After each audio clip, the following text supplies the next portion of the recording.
I'm Ian, 28, a software developer working remotely for a tech company in San Francisco. For 3 years, I've lived with my parents in Massachusetts, saving money while building my career and investments. On the surface, they seemed supportive, but control lurked beneath their smiles. When my younger sister Rebecca returned from college, everything changed at that fateful family dinner.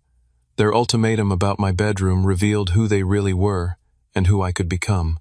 Before I dive into this story, let me know where you're watching from. Hit that like button, subscribe, and stick around to see how I turned their ultimatum into the best decision of my life. Growing up as the eldest child, in a middle-class family in suburban Massachusetts, shaped much of who I am today. Our 4-bedroom colonial house sat on a quarter-acre lot in Lexington, a quiet neighborhood with good schools and manicured lawns that my father Michael insisted must be maintained to perfection. The house itself wasn't extraordinary. White clapboard siding, black shutters, a modest front porch where my mother Elizabeth would drink her morning coffee, and a backyard just big enough for summer barbecues. It was home, though not always a comfortable one. My educational journey followed the path my parents had carefully mapped out. I excelled in math and science throughout school, earning a scholarship to Northeastern University where I completed my computer science degree. While many of my classmates moved to tech hubs after graduation, I made what seemed like a practical decision at the time. When I landed a fully remote position with a San Francisco startup, I chose to move back home temporarily to maximize my savings. The plan made financial sense. Living in my childhood bedroom would help me build a substantial nest egg before venturing out on my own. That decision proved more profitable than I initially expected. By living at home and paying a modest rent to my parents, $1,000 monthly, far below market rate, I managed to save nearly 70% of my 6-figure income.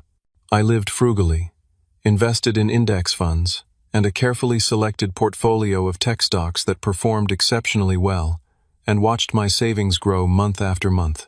My financial spreadsheets became my secret pride, columns of numbers that represented future freedom.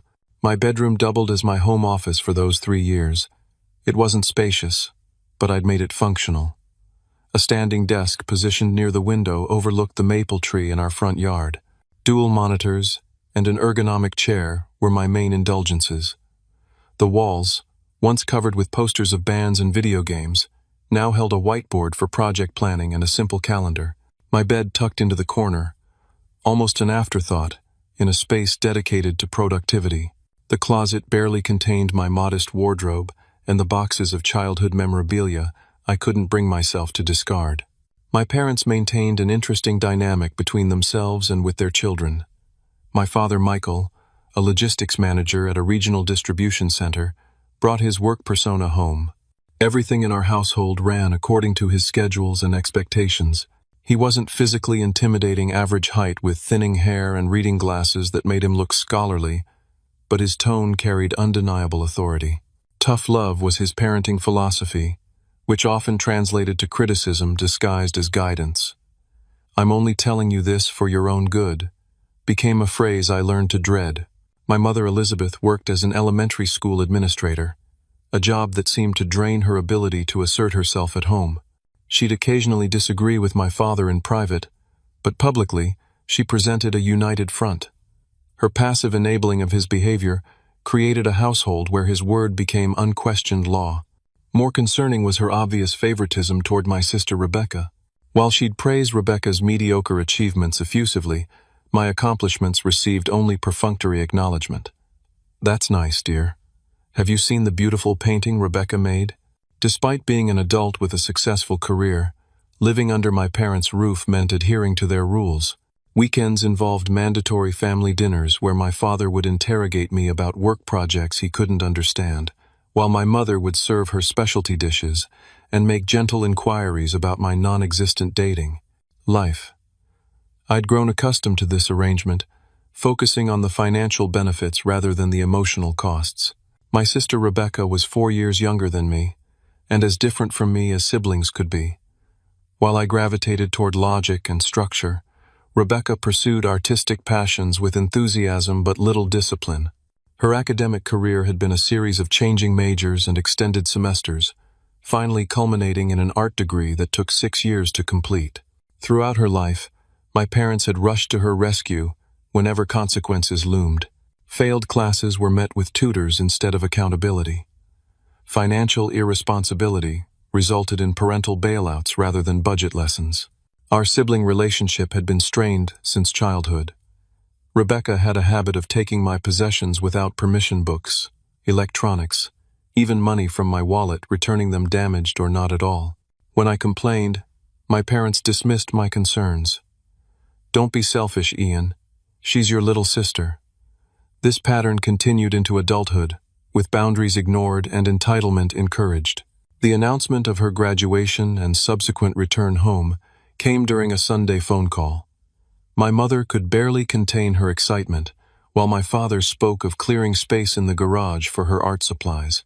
I maintained a neutral tone, congratulating Rebecca and asking about her plans. She mentioned vague aspirations of gallery showings and commission work, but nothing concrete. I remember hanging up the phone with a sense of unease I couldn't quite define. The financial arrangement I had with my parents seemed straightforward when we established it. I paid monthly rent, covered my own expenses, and contributed to household utilities. In return, I had the privacy needed for my work and the understanding that this was a temporary situation while I built my savings. What my parents didn't know was exactly how substantial those savings had become, or that I'd been researching the local real estate market with increasing interest. Property values in our area had been climbing steadily, and I'd established a relationship with a realtor who sent me listings before they went public.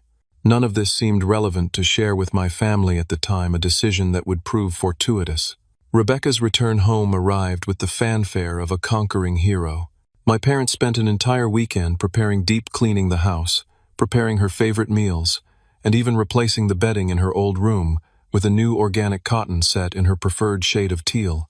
The day she arrived, my father left work early for the first time in years, and my mother baked 3 different desserts for the welcome dinner. I joined the celebration, helping carry Rebecca's seemingly endless boxes and suitcases from her friend's borrowed car. Her 4-year degree had somehow generated enough possessions to fill a small apartment. As I hauled the 3rd box labeled "Essential Supplies" up the stairs, Rebecca surveyed her childhood bedroom with a frown. "This room is even smaller than I remembered," she said, running her hand along the dresser. "How am I supposed to fit all my supplies in here? There's barely room for my easel." My mother rushed to soothe her. "We'll make space, honey. The important thing is that you're home now." That evening's dinner featured all of Rebecca's favorites: my mother's roast chicken with rosemary potatoes, homemade rolls, and 3 different vegetables that Rebecca mostly pushed around her plate. She dominated the conversation with stories of college friends and professors who had supposedly recognized her exceptional talent. My parents listened with rapt attention, asking questions that allowed her to elaborate further on her experiences. When I mentioned a challenging project I'd recently completed, the conversation quickly returned to Rebecca's plans. The first week established a pattern that would only intensify. Rebecca woke late, spent hours in the bathroom we shared, and spread her art supplies across common areas of the house. My carefully established work routine faced constant interruptions. Her music played loudly through thin walls, and she had a habit of barging into my room without knocking to borrow chargers, ask technical questions about her laptop, or simply chat when boredom struck. "Don't you work from home? What's the big deal?" she'd say when I explained I was in the middle of something important. "It's not like you have a real office to go to." The warning signs of trouble appeared in whispered conversations I wasn't meant to hear. One evening, passing my parents' partially open bedroom door, I caught fragments that made me pause. "She needs more than just that small room if she's going to establish herself artistically," my mother was saying. "We'll figure something out," my father replied. "Ian's been here for 3 years already. It's Rebecca's turn to get the support she needs." I continued to my room, unsettled by the implication. The next day, I noticed my mother measuring the dimensions of my workspace while I was on a lunch break. When questioned, she vaguely mentioned just thinking about some rearrangements. Rebecca's demands escalated alongside my parents' shifting attitude. She complained about the Wi-Fi speed affecting her portfolio uploads. She needed more shelf space for her supplies. The lighting in her room wasn't conducive to her artistic process. Each complaint met with immediate parental problem-solving, while my boundary attempts were labeled as uncooperative. My work began to suffer from the constant disruptions. During important video calls, Rebecca would vacuum the hallway or play music. My carefully organized desk would be disturbed if I left it unattended, art supplies appearing among my papers or coffee rings staining important documents. When I secured my room with a lock, my father confronted me about creating division in the family. The financial disparities in how my parents treated us became increasingly apparent. While I continued paying rent and utilities, Rebecca contributed nothing to household expenses. Instead, my parents covered her cell phone bill, car insurance, and daily expenses. One evening, helping my mother carry groceries, I noticed the receipt specialized art supplies and organic snacks had doubled their usual budget. The revelation about Rebecca's student debt came accidentally. A letter arrived addressed to my parents regarding a Parent Plus loan payment schedule. The envelope lay open on the kitchen counter while my mother prepared dinner. The sum was substantial, nearly $80,000, with monthly payments higher than my rent contribution. When I casually mentioned seeing the letter, my mother's expression tightened. "Your father and I are handling it," she said tersely. Rebecca's education was an investment in her future. My attempts to discuss the situation rationally met with defensive responses from all family members. When I suggested Rebecca contribute to household expenses, my father dismissed the idea immediately. "She's just getting started. You were established in your career when you moved back. It's completely different. Besides," my mother added, "her artistic work requires financial freedom to develop properly." The week before the confrontation that would change everything, several incidents pushed the tension to breaking point. Rebecca had scheduled what she called job interviews at local galleries, requiring my parents to drive her since her car was making a strange noise, a problem that mysteriously resolved when she wanted to meet friends. While helping my mother with a printer issue, I glimpsed Rebecca's social media page showing a shopping spree with friends, expensive art supplies, designer coffee, and lunch at an upscale restaurant, all posted during her supposed job search time. The caption thanked her parents for their support during her transitional period. That same evening, I discovered my expensive noise-canceling headphones critical for my work in the increasingly chaotic household broken on Rebecca's desk, covered in paint. When confronted, she shrugged. "I needed them for a sound installation experiment. Don't be so uptight. Mom and Dad will buy you new ones." They didn't. Instead, my father suggested I should be more generous with my sister during her creative development phase. The escalating situation prompted me to begin contingency planning. I viewed several apartments in nearby communities, calculating commute times and rent expenses against my savings. I updated my resume and explored job opportunities that might offer relocation packages.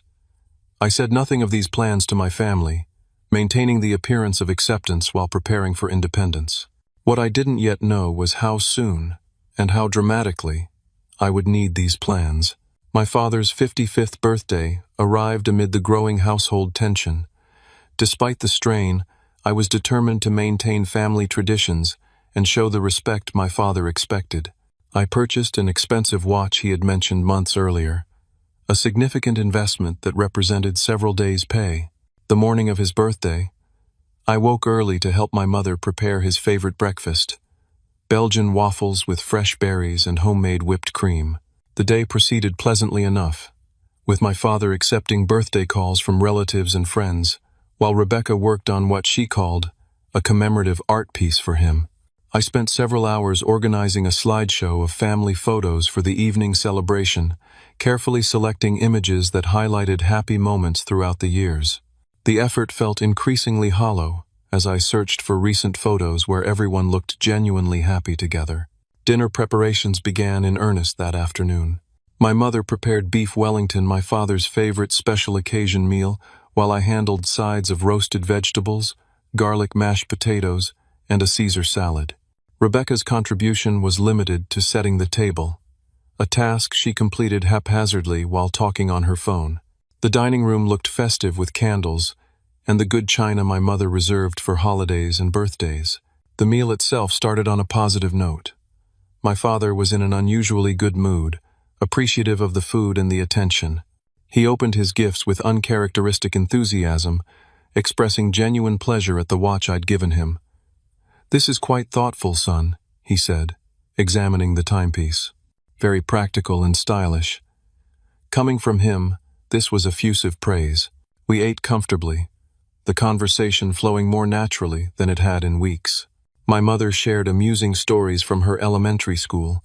My father discussed a successful project at work, and even Rebecca described her latest artistic concept without dominating the discussion. I found myself relaxing slightly, thinking perhaps the household tensions had been magnified by my own stress and perception. When my mother brought out the chocolate raspberry cake, another of my father's favorites, the atmosphere remained warm. We sang Happy Birthday, and my father made a show of deliberating over the perfect wish before blowing out the candles. As we enjoyed the rich dessert, my mother cleared her throat in that particular way that indicated she had an announcement. I assumed it would be a toast or perhaps news about a planned celebration with extended family. "Now that we're all together," she began, smiling brightly, "I wanted to share some exciting news about a change that will benefit the whole family." She paused, looking toward my father, who nodded encouragingly. Rebecca suddenly became very interested in her cake, studying it with unusual intensity. "Rebecca will be taking your room, Ian," my mother continued, her tone suggesting this was a wonderful development.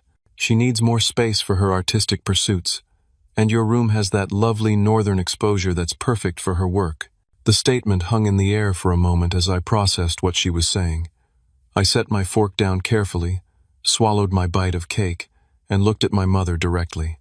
"My room? The one with my office set up where I work 40+ hours weekly?" "Yes, dear. We thought since you've been established for so long, you wouldn't mind moving to Rebecca's room. It's only slightly smaller, and you don't need all that space for your computer work." Rebecca finally looked up, a slight smile playing at the corners of her mouth. "The natural light will make such a difference for my oil painting technique. My current room is too dark for proper color work." I took a measured breath. "When exactly is this move supposed to happen?" My father interjected then, his good mood visibly diminishing. "This weekend. Rebecca needs to establish her workspace immediately if she's going to meet potential gallery deadlines." "I see. And was anyone planning to discuss this with me before deciding? Moving my entire work setup will take time and planning. I have client meetings scheduled." "Oh, Ian, don't be so dramatic," my mother interrupted. "It's just moving across the hallway. You can handle it in an afternoon. My equipment is carefully calibrated. I have ergonomic considerations from my workspace. This isn't as simple as—" My father's hand slammed down on the table, causing the dessert plates to jump and coffee to slosh from cups. His face flushed with the immediate anger I recognized from childhood confrontations. "Enough.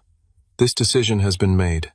Your sister needs the room, and as long as you live under our roof, you'll respect our decisions about this house." I met his gaze steadily. "I understand it's your house, but I'm a paying tenant with an established workspace. Could we at least discuss timeline and logistics? Perhaps look at alternatives that would work for everyone?" His voice lowered to that dangerous, quiet tone that had intimidated me throughout childhood. "Let me be perfectly clear. You have two options here. Agree to this change or get out of this house. There's nothing to discuss." My mother placed a hand on my arm. "Ian, please. This is your father's birthday. Let's not spoil it with arguments. Rebecca really needs this for her art career to flourish." I looked around the table at their faces. My father's barely contained anger, my mother's pleading expression, and Rebecca's poorly concealed satisfaction. In that moment, something fundamental shifted inside me. The pattern of my entire relationship with my family crystallized with perfect clarity. No matter what I contributed, what I achieved, or how reasonably I behaved, I would always be secondary to Rebecca's wants. Instead of the hurt or anger they clearly expected, I felt an odd sense of calm descend. A slight smile formed on my lips, confusing them visibly. My father's brow furrowed, and Rebecca's triumphant expression faltered. "All right," I said simply. "I understand completely now. I'll have my things out by the weekend." The table fell silent. My mother recovered first. "That's not what we meant, Ian. We just want you to move to Rebecca's room, not leave entirely." I maintained my calm demeanor. I think Dad was quite clear about my options. I've made my choice. My father, thrown off balance by my unexpected reaction, backpedaled slightly. "Don't be hasty. We're just asking for a simple room switch." "No, you gave an ultimatum," I corrected gently, "and I'm accepting one of the options presented. Now, who'd like more cake? It really is delicious, Mom." The remainder of the evening passed in uncomfortable conversation. My family seemed unsure how to proceed after my calm acceptance, expecting perhaps a typical argument that never materialized. As we cleaned up after dinner, Rebecca approached me with uncharacteristic hesitation. "You're not really moving out, are you? Where would you even go?" I smiled at her. "Don't worry about me. Worry about getting your portfolio ready for those galleries." That night, as I lay in bed looking at the ceiling I'd stared at since childhood, I began making mental lists. Not of grievances or emotional hurts, but practical steps toward a freedom I suddenly realized had been within my reach for longer than I'd acknowledged. The decision that had been thrust upon me now felt like an opportunity disguised as rejection. The morning after my father's birthday dinner, I accessed my financial portfolio while the house was still quiet. The numbers confirmed what I already knew. Years of disciplined saving and strategic investing had built a substantial nest egg that few 28-year-olds could claim. My tech company stock options had tripled in value since our last funding round. My index fund investments had performed steadily through market fluctuations. My cryptocurrency holdings, a small but significant portion of my portfolio, had appreciated beyond even my optimistic projections. I had intentionally downplayed my financial situation to my family, partly from private nature and partly from an instinctive sense that transparency might change our dynamics. I drove the same modest Honda I'd owned since college, dressed in simple clothing, and rarely made expensive purchases. My parents assumed I was saving something for the future, but had no concept of the actual figures involved. A quick calculation confirmed I had enough for a 20% down payment on a property in our area, with plenty remaining for closing costs, furnishing, and an emergency fund that would cover 6 months of expenses if my employment situation changed. My credit score, which I monitored religiously, stood at 820, well above what lenders considered excellent. I placed a call to Amanda, the real estate agent I'd been working with casually for nearly a year. She had been sending me property listings and market analyses, understanding I was in a research phase rather than actively looking. Our conversation that morning changed everything. "I'm ready to move forward immediately," I told her. "My parameters have shifted. I need something available for quick closing, preferably in my current neighborhood." "That's quite a change from our last conversation," she replied. "Any particular area within the neighborhood?" I hesitated only briefly. Actually, proximity to my parents' address would be ideal, within walking distance if possible. Amanda promised to compile options by that afternoon. I cleared my work calendar for an extended lunch break and waited. When her email arrived 3 hours later, one property immediately caught my attention, a colonial-style home directly across the street from my parents' house. It had been listed just 2 days earlier, following a relocation by the previous owners who had already moved out of state. The property was larger than my parents' home, with 4 bedrooms, a dedicated office space, and a recently renovated kitchen. Most importantly, it offered an unobstructed view of my parents' front door from the master bedroom and living room. The asking price was at the upper end of my budget but still manageable. The listing mentioned the owners were motivated to sell quickly. I called Amanda immediately and scheduled a viewing for that afternoon. Walking through the house felt surreal. From the front windows, I could see my childhood home where my family continued their day, unaware I was standing across the street contemplating the ultimate statement of independence. The house itself exceeded my expectations. Hardwood floors throughout, ample natural light, updated electrical that could handle my technology needs, and a backyard with mature maple trees providing privacy and shade. "What do you think?" Amanda asked, watching my expression as I stood in what could become my home office. "I want to make an offer," I replied. "All cash, 10% below asking, with a request for closing within 2 weeks. I'll waive inspection contingencies if they accept." Amanda's eyebrows rose. All cash? That's unexpected for a first-time buyer your age. I smiled. I've been planning longer than anyone realized. My aggressive offer produced immediate results. By evening, the sellers had countered with a 5% reduction from asking price and agreement to the expedited closing. I accepted without hesitation. The paperwork process began that night with electronic signatures flying back and forth between parties eager to complete the transaction.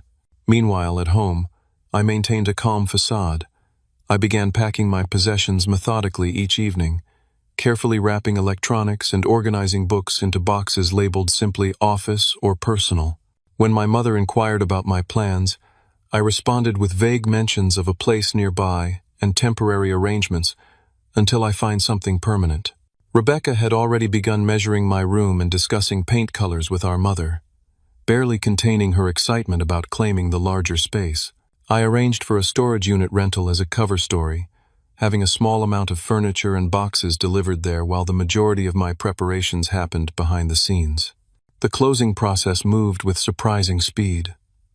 My financial documentation was impeccable, the title search uncomplicated, and the sellers motivated. 10 days after making my offer a timeline that impressed even Amanda, I signed the final paperwork and received the keys to my new home. That same day, I arranged for movers to arrive the following morning. I completed the last of my packing that evening, dismantling my work setup with careful attention to cable management and component protection. My parents watched with a mixture of concern and confusion, still not fully believing I would actually leave. Rebecca had already moved some art supplies into her new studio space, claiming corners of my room before I had even vacated it completely. "You're really going through with this?" my mother asked, standing in my doorway as I taped shut the final box. "Yes," I replied simply. "It's for the best. Where will you go? Do you need help with first month's rent somewhere?" My father's offer came with the assumption I would struggle financially without their support. "I've got it covered. But thank you," I said, maintaining my composure. "Everything's arranged." The next morning, the moving truck arrived precisely at 8 o'clock. I directed the movers efficiently, having prepared an inventory and labeling system that made the process straightforward. My parents stood on the front porch, watching with growing confusion as substantially more boxes emerged than they had realized existed. Rebecca remained in her room, apparently uninterested in the practicalities of the transition she had instigated. The pivotal moment arrived when I instructed the moving truck to drive exactly 400 feet directly across the street to the house, with the sold sign freshly installed on the front lawn. I watched my parents' expressions transform as realization dawned. My father's jaw literally dropped, while my mother's hand flew to her mouth in shock. I approached them one last time before crossing the street to my new home. "I've bought the Montgomery house," I said simply. "I'll be right across the street if you need me." "You bought a house?" My father seemed unable to process the information. "How could you possibly afford?" "I've been saving and investing for years," I interrupted gently. "It turns out I'm quite good with money. The closing was finalized yesterday." "But that's a 4-bedroom colonial," my mother stammered. "It's larger than our house." "Yes," I confirmed with a small smile. "It has a dedicated office space too, perfect for my needs." I left them standing there, expressions frozen in disbelief, as I walked across the street to direct the placement of furniture in my new home. Through the front windows I could see them still on the porch, having what appeared to be an animated discussion. Rebecca had finally emerged, looking back and forth between our parents and the moving activity at my new residence. That evening, after the movers had left and I'd unpacked essentials, my doorbell rang. My father stood there, his expression a complex mixture of anger, confusion, and something that might have been respect. "You could have told us," he said without preamble. "Would it have changed anything?" I asked. He had no response to that. After an uncomfortable silence, he simply nodded once and turned to leave. "Your mother wants to know if you'll still come for Sunday dinners." "We'll see," I replied. "I'll need some time to settle in first." As he walked back across the street, his posture seemed somehow diminished. I closed the door on my childhood home and turned to face my new beginning, feeling lighter than I had in years. The first week in my new home passed in a blur of unpacking, arranging furniture, and setting up my work environment. From my front windows, I observed the comings and goings across the street, with the detached interest of an anthropologist studying an unfamiliar culture. My parents made several aborted attempts to visit, approaching my driveway before turning back, apparently unable to decide on the right approach. Rebecca remained conspicuously absent from these attempts. On the 8th day, my mother finally gathered her courage and knocked on my door, holding a houseplant as an apparent peace offering. Her eyes widened as she stepped into my foyer, taking in the hardwood floors, high ceilings, and modern furnishings I'd selected. "This is quite lovely," she managed, handing me the potted fern, a housewarming gift. "Thank you," I replied, accepting it politely. "Would you like a tour?" The awkward walkthrough that followed revealed the genuine gulf between her perception of me and reality. Each room elicited surprised comments about my taste or questions about how I'd managed to furnish the space so quickly. When we reached my home office, a space larger than my previous bedroom, with custom shelving and a view of the neighborhood, she seemed genuinely stunned. "Your father and I had no idea you were in a position to do something like this," she finally said, seated at my kitchen island with the tea I'd offered. "I never felt the need to share the details of my finances," I replied evenly. "It didn't seem relevant to our arrangement." She flinched slightly at that. "About the room situation. We didn't mean for you to feel unwelcome. We just thought that Rebecca's needs superseded mine." Yes, that was quite clear. The conversation remained strained, ending with her uncertain invitation to still consider myself welcome in their home. I thanked her politely without committing to anything specific. Over the following weeks, word spread through the neighborhood about the unusual situation, the adult son who purchased the house across from his parents following some unspecified family disagreement. Neighbors I barely knew suddenly found reasons to introduce themselves, curiosity thinly veiled behind welcome baskets and invitations to community events. My extended family reached out through texts and calls, versions of the story having spread through the grapevine. Some expressed support for my independence, while others gently suggested reconciliation would be appropriate. I maintained polite but non-committal responses to all, neither defending my decision nor criticizing my family's actions. Across the street, Rebecca's situation began showing visible signs of strain. My former bedroom, now converted to her studio, frequently displayed chaotic activity visible through the windows. Lights burned late into the night, and occasionally raised voices carried across the quiet neighborhood streets. Twice I observed her friends arriving with bottles of wine midweek, the subsequent gathering becoming progressively louder as evening advanced. From my occasional interactions with neighbors, I learned that Rebecca's job search remained unsuccessful. Mrs. Hendricks from next door mentioned seeing her return from interviews by mid-morning, hours before such meetings would normally conclude. Mr. Patterson, whose son owned a gallery in the city, mentioned Rebecca had developed a reputation for unrealistic expectations regarding her work, demanding featured placement despite being an unknown artist. The physical appearance of my childhood home began showing subtle signs of neglect. The lawn, once my father's pride, grew slightly too long between mowings. The flower beds my mother had meticulously maintained showed weeds emerging between perennials. The gutters remained clogged with autumn leaves well into winter, creating icicles that damaged the fascia. During a chance encounter at the local supermarket, my mother mentioned offhandedly that my father had been experiencing some discomfort that required medical attention. Reading between the lines of her careful phrasing, I gathered that stress was manifesting physically in ways that concerned her. She didn't directly ask for help but lingered near the produce section longer than necessary, perhaps hoping I would offer something. "I hope he feels better soon," I said sincerely. "Make sure he's following doctor's orders." The financial consequences of their decisions became increasingly apparent through oblique comments and observations. During one of his early morning dog walks, our neighbor Roger mentioned my father had inquired about refinancing options, citing unexpected expenses. My mother began using coupons at the grocery store, something she had previously considered beneath her standards.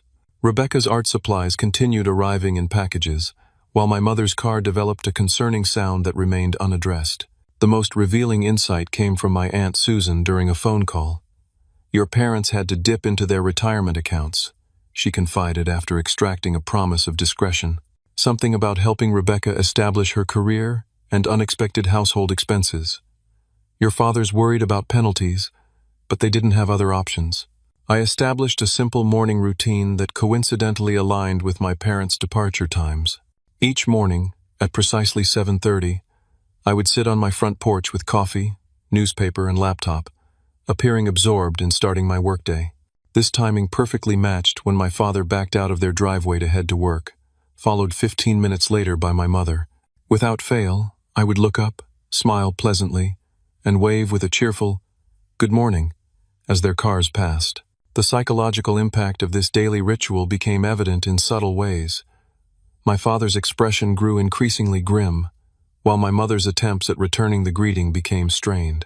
Occasionally, Rebecca would watch this exchange from an upstairs window, her expression unreadable from that distance. Neighbors noticed the dynamic, of course. Mrs. Hendricks commented one day while retrieving her mail, "It's like watching the world's politest Cold War.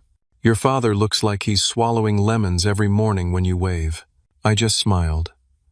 We're all adults maintaining cordial relations. Nothing unusual about that. As months passed, the contrast between our properties became increasingly stark. I invested in tasteful landscaping, exterior painting, and subtle outdoor lighting that enhanced my home's curb appeal. Meanwhile, my parents' house showed increasing signs of deferred maintenance, peeling paint on the trim, a sagging gutter, and the remains of Christmas decorations still visible in March. Inside my new home, I was building the life I had postponed. I furnished rooms thoughtfully rather than expeditiously, created spaces for hobbies I'd neglected while living with my parents, and even began dating someone I met at a local coffee shop. The independence that had been thrust upon me unwillingly had become the foundation for genuine happiness and self-discovery. 6 months after I moved across the street, the situation at my childhood home reached crisis point. Through neighborhood channels, I learned my father had been laid off during company downsizing, a victim of middle management cuts that eliminated his entire department. The timing couldn't have been worse for my family, with Rebecca still unemployed and the household already under financial strain. The news came first through Roger, whose wife worked in human resources at the same company. "Tough break for your dad," he mentioned during our regular Tuesday morning neighborly chat. "Whole logistics department gone with just 2 weeks severance. Economy's rough right now." I thanked him for the information without revealing I hadn't been informed directly. That evening, watching through my living room window, I observed unusual activity at my parents' house.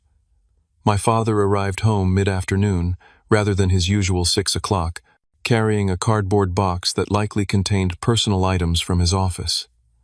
My mother's car pulled in shortly after, suggesting she had left work early as well. No lights appeared in the windows that evening, though silhouettes occasionally passed behind closed curtains. 3 days later, my mother appeared at my door. The transformation in her appearance was shocking.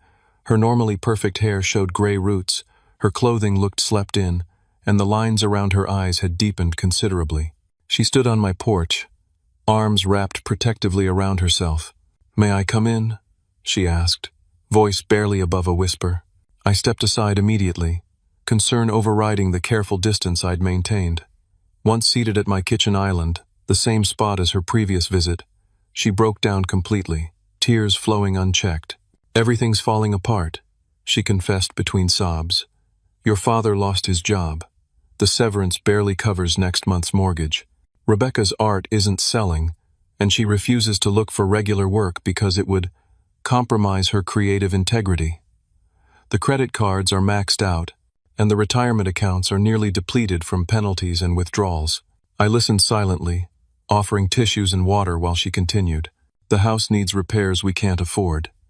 The hot water heater is failing, and the roof has a leak in the northwest corner. Your father's blood pressure is dangerously high, and he's refusing to fill prescriptions because of the cost." She looked up at me with red-rimmed eyes. "I'm not asking for money. I needed someone to know." My carefully constructed emotional walls began crumbling at the sight of my mother's genuine despair.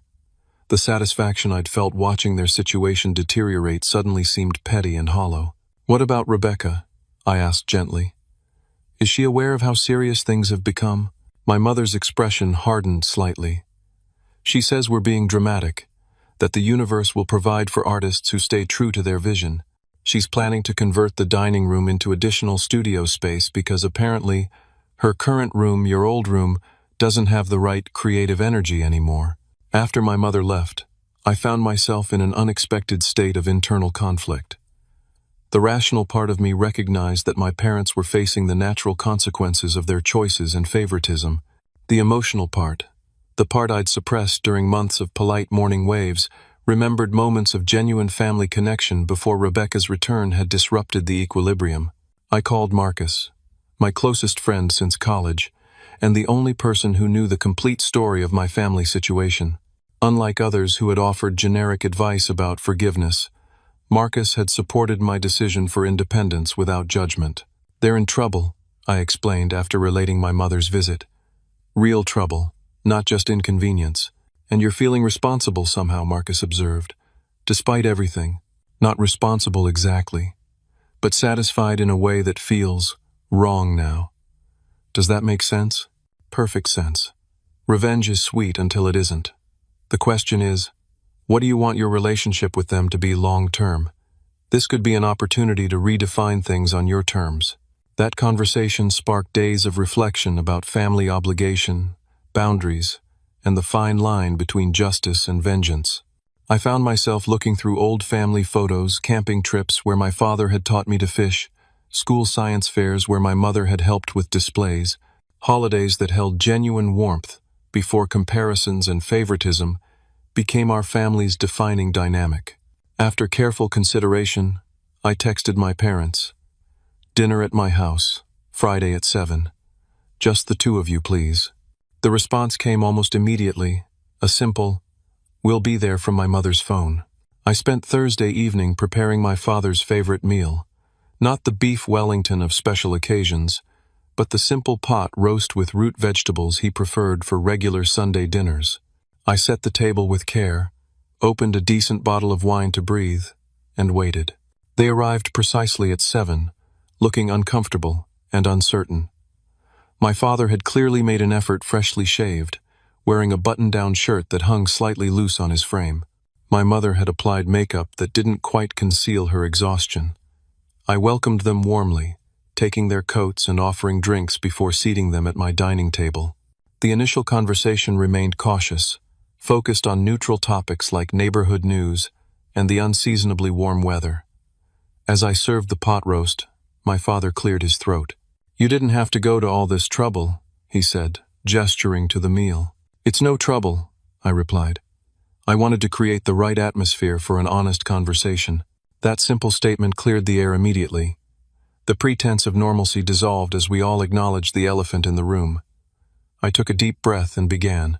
"I know about Dad's job situation and the financial difficulties you're facing. I understand the house needs repairs, and Rebecca's behavior is complicating things further." My parents exchanged glances but didn't deny anything. "Before we discuss any of that, I need to address what happened 6 months ago," I continued. The ultimatum about my room wasn't just about space. It was the culmination of a pattern that's existed since childhood, Rebecca's wants automatically outweighing my needs, regardless of circumstances or consequences. My father started to interject, but my mother placed a hand on his arm, silencing him. That pattern taught me that my position in the family was conditional, while hers was absolute. It taught me that my contributions, financial or otherwise, were expected but not valued. And ultimately, it taught me that I needed to establish boundaries that couldn't be crossed. I paused, taking a sip of water before continuing. "I don't regret buying this house or moving out. It was necessary for my self-respect and long-term happiness. What I do regret is the satisfaction I took in watching things fall apart for you. That wasn't worthy of who I want to be." My father's expression had transformed during my speech, the defensive anger replaced by something more complex, perhaps the beginning of understanding. "We never intended to make you feel less important," my mother offered tentatively. "Intentions matter less than patterns," I replied. And the pattern was clear. But that's not why I invited you tonight. I invited you because despite everything, you're still my family, and I'm in a position to help with conditions. I outlined a practical proposal. I would assist with critical house repairs, connect my father with contacts in my professional network for job opportunities, and help create a realistic financial recovery plan. In exchange, they would attend family counseling sessions with me to address the underlying dynamic that had created our current situation. Rebecca would not be included initially. This was about rebuilding the foundation of trust between us first. And Rebecca? My father asked, finally finding his voice. She's still our daughter. We can't just... Rebecca needs consequences and boundaries, I interrupted firmly. She needs to contribute to the household or find her own place. My assistance is conditional on you, establishing clear expectations for her.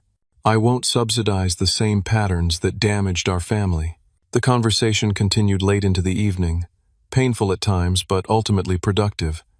By the time they left, we had a tentative agreement and plans for next steps. The relief in my mother's posture was visible, while my father seemed to be processing everything still, his goodbye handshake firmer than it had been in years. The following week brought a confrontation I hadn't planned, but perhaps should have anticipated. Rebecca appeared at my door unannounced, eyes blazing with indignation. "How dare you give our parents ultimatums about me?" she demanded, pushing past me into the foyer. "You've always been jealous of my creative gifts. Now you're using money to control everyone." Rather than defending myself, I invited her to sit in my living room with its clear view of our parents' house. "Do you see that roof?" I asked, pointing to the visible water damage. "Or the cracking driveway? Or Dad's car that's needed transmission work for months? Your creative gifts haven't contributed to addressing any of that. That's not my responsibility. Artists need support during their developmental period. Mom and Dad understand that. What they understand," I replied calmly, "is that they've enabled behavior that's hurting everyone, including you. Real artists find ways to support themselves while developing their craft. They don't bankrupt their parents and treat siblings like obstacles." The conversation that followed was brutally honest. I detailed the financial reality our parents faced, the health concerns my father was hiding, and the untenable situation they had created together. Rebecca's initial anger gave way to defensive rationalization, then to grudging recognition, and finally to tearful acknowledgement.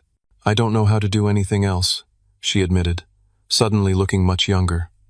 "My degree feels worthless. The galleries say my work isn't distinctive enough yet. I've been pretending everything's fine because I don't know how to fix it." "No one expects you to fix everything immediately," I told her. "But adults contribute rather than just consume. Start with a part-time job, any job, while continuing your art. Help with household expenses. Be a daughter and sister, not just a perpetual dependent." She left without promises, but the seed had been planted.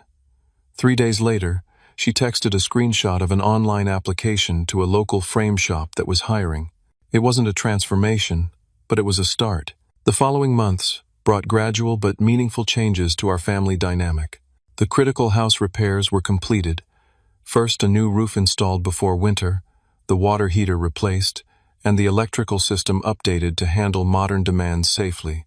I connected my father with a former colleague who needed an operations consultant for his growing business, providing both income and restored purpose that visibly improved his health and outlook.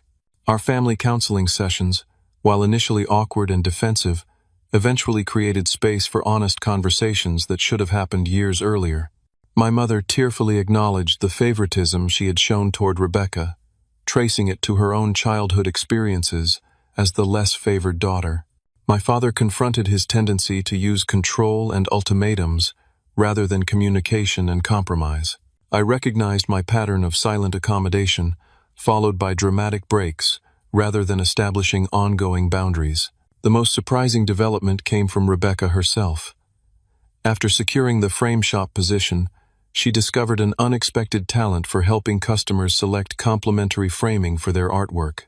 This led to connections with local artists, eventually resulting in a weekend position as an assistant at a gallery, the same gallery that had rejected her own work months earlier. The irony wasn't lost on any of us, but the experience gave her insight into selection criteria and presentation that her education had never provided. She found a small apartment with a roommate, moving out 6 weeks after our confrontation. The distance seemed to improve her relationship with our parents rather than damaging it. Without the daily enabling, she began developing the independence she had resisted for so long.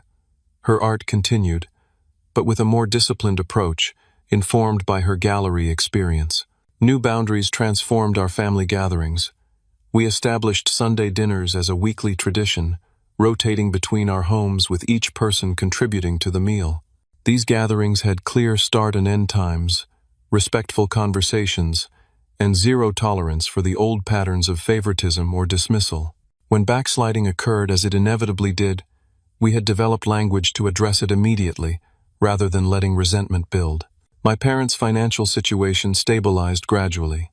With Rebecca contributing to her own support and my father's new consulting work proving lucrative, they began rebuilding their retirement savings. The house regained its well-maintained appearance as resources became available for regular upkeep.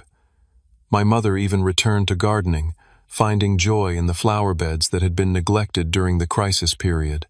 My personal growth paralleled these family changes. The anger that had driven my good morning ritual transformed into genuine well wishes. The satisfaction in watching their struggles gave way to contentment in seeing healthy boundaries maintained and respected. I developed a relationship with Allison, the woman from the coffee shop, that deepened into something meaningful precisely because I had learned to articulate needs and boundaries clearly. The neighborhood perception shifted as well. What had been viewed as an unusual family drama became recognized as a successful navigation of adult family relationships.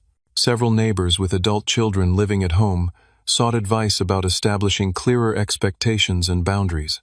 My father, surprisingly, became an advocate for open financial discussions with adult children, a complete reversal from his previous approach. My career flourished in the stable environment I had created. Without daily disruptions and with a dedicated office space, my productivity increased significantly. A promotion followed, along with options for additional company equity that further strengthened my financial position. I began mentoring junior developers, finding unexpected satisfaction in helping others navigate professional challenges. Rebecca's professional path took an unexpected turn when she combined her artistic background with newly developed business skills. She created a consultation service for artists seeking gallery representation, translating between creative and commercial perspectives. Her own art evolved into mixed media work that incorporated themes of transformation and perspective work that eventually earned gallery placement on its own merits, rather than through family pressure. On the 1-year anniversary of my house purchase, we gathered for a special dinner at my home. The contrast with the previous year's birthday dinner for my father couldn't have been more profound. Where tension and hidden agendas had dominated then, honest communication and mutual respect prevailed now. My father raised his glass in a toast that acknowledged the journey. To boundaries that seemed like endings but became beginnings instead, he said, meeting my eyes directly. And to the son who had the courage to establish them, even when it hurt. The path we traveled contained painful but necessary lessons about family relationships, self-worth, and authentic connection. I learned that standing up for yourself isn't selfish. It's essential for genuine relationships rather than codependent patterns. I recognized that love without respect creates dependency, not family bonds. Most importantly, I discovered that forgiveness is possible without forgetting the lessons that difficult experiences teach. Looking back now, that ultimatum at the family dinner table was the catalyst for positive change that might never have happened otherwise. The command to give up my room or leave became an unexpected gift permission to prioritize my own well-being and establish the life I deserved. Sometimes the most painful moments contain the seeds of necessary transformation, if we have the courage to nurture them. What boundaries have you needed to establish in your own life? Have you ever faced a family ultimatum that unexpectedly led to positive change? Share your experiences in the comments below. If this story resonated with you, please hit that like button and subscribe for more real-life stories about navigating complicated family dynamics. I'm grateful for each of you who took the time to listen to my journey. May it help you find clarity in your own.